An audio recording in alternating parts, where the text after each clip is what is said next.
What you doing, man? I ordered spotter arms 2 minutes ago. They are not here yet. Hello guys, welcome back to another video of Brown Barbell Club. In today's video, we have two sections. Section 1 would be unpacking of the spotter arms from Tydax Fitness and a brief review about them. And section 2 will be training lifts from week 6 and week 7 from our Calgary Barbell 8-week program. So stay tuned. And don't forget to subscribe. Hey guys, finally weight is over.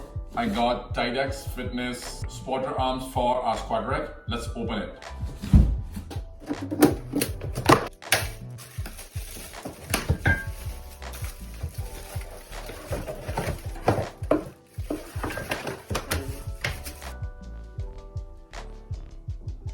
It looks good, right? Let's go to garage gym and test these on. So the spotter arms fits perfectly in the squat rack and it has laser cut Tydax logo, which is cool. It has this black protection layer on top of it, which adds aesthetic to this equipment. I have seen the spotter arms for other racks as well, like Titan Fitness, Rep Fitness. They are not that strong, but these look really strong. Let's test them out.